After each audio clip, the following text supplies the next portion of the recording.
সাহেব হঠাৎ করে বলতেছে, "আজকে যেহেতু আমার ছুটি চলো একটু বাহিরে যাই, একটু ঘুরে আসি, টুকটাক কিছু শপিং করে আসি।" তো সেজন্য চলে আসলাম শপিং মলে। এইখানে হচ্ছে ভ্যারাইটিস জিনিসপত্র পাওয়া যায়। সেজন্যই মূলত এখানে নিয়ে আসছে উনি আমাকে। বিশাল এরিয়া জুড়ে শপিং মলটা রয়েছে। এটার মধ্যে অনেক স্টল আছে। স্টলগুলো মোটামুটি ছোট, ছোটই। তো আমার সাহেব এখানে টি-শার্ট দেখতেছিল। কিন্তু এখানে পছন্দ হয়নি। তাই আমরা পাশের স্টলে চলে যাচ্ছি। এইখানের কালেকশন গুলো বেশ ভালোই ছিল। কিন্তু যেটা পছন্দ হয়েছে সেটা আর সাইজে হচ্ছে না। তো সেইজন্য এখান থেকেও হচ্ছে ফাইনালি আর নেয়া হলো না। মেল ফিমেল সবার জন্য কিন্তু হিউজ কালেকশন আছে এই শপিং মলে। এখানে কিন্তু হিজাবও পাওয়া যায়। এই মার্কেটে এসেই ১ম দেখলাম যে হিজাব আছে। তো এখানে কিছু জুতার কালেকশন দেখলাম যে আমাদের দেশীয় যে ধরনের হিল গুলো আছে ওই টাইপের জুতো এখানে আছে। পরে আরকি আমার সাহেব বলতেছিল যে আমাদের এশিয়ার মধ্যে যেসব দেশ আছে ওই দেশের কালেকশন গুলো এখানে বেশি পাওয়া যায়। যাতে করে এখানে আসলে আরকি সবাই পায় আরকি। মেইনলি যারা এশিয়ার মধ্যে এই দেশে থাকে যেসব লোকজন। এই যে শপিং মলে এসে ভিডিও করছি বা ওনাদের প্রোডাক্ট এর হচ্ছে ভিডিও করা হচ্ছে, ছবি তুলছি। এতে করে কিন্তু ওনারা কোনো মাইন্ড করে না বা নিষেধ করে না কখনো।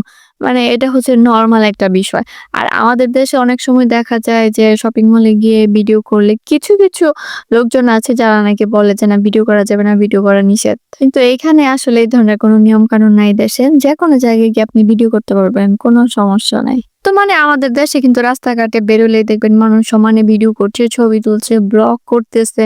কনটেন্ট ক্রিয়েটর এর কিন্তু অভাব নাই। কিন্তু ইউরোপে কিন্তু এরকম না। তারা যার, যার কর্ম নিয়ে ব্যস্ত থাকে। এখন হয়তো অনেকে বলতে পারেন যারা কনটেন্ট ক্রিয়েট করে বা যারা ব্লগার এটাও তো একটা কর্ম। হ্যাঁ, এটা কর্ম। কিন্তু ইউরোপের লোকজনরা আসলে মানে এই প্রফেশনটা পছন্দ করে না। আমি যখন দেখা যায় বাহিরে বের হই তখন যেই জিনিসটা আমার কাছে ভালো লাগে ওইটাই দেখা যায় আমি ভিডিও করি। কিন্তু অনেক সময় না লোকজন তাকায় থাকে। মানে কিছু বলে না যে ভিডিও করা যাবে না বা কোনো সমস্যা। কখনই কিন্তু কিছু বলবে না।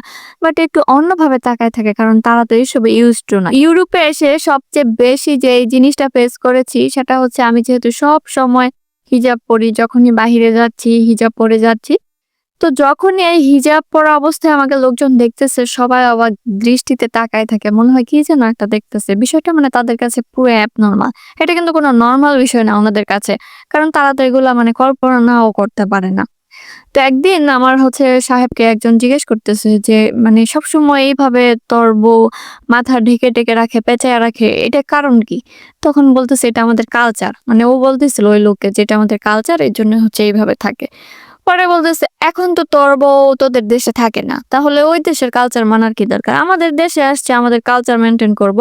তখন আমার সাহেব বলতেছিল, "তোদের দেশে আসছি বলে কি আমাদের কালচার ভুলে গেলে চলবো নাকি?" ছোট পিচ্চিরাও যদি এরকম হিজাব পরা অবস্থায় দেখে এরাও হচ্ছে অবাক দৃষ্টিতে তাকায় থাকে। গল্প করতে, করতে শপিং মল পুরাটা ঘুরে বের হয়ে গেছি। তো সাহেব হচ্ছে টি-শার্ট খুঁজলো অনেক কিন্তু সাইজ মতো বা মন মতো হয়নি। এজন্য কেনা হয়নি। তো সবাই ভালো থাকবেন। টাটা, বাই বাই, আল্লাহ হাফেজ।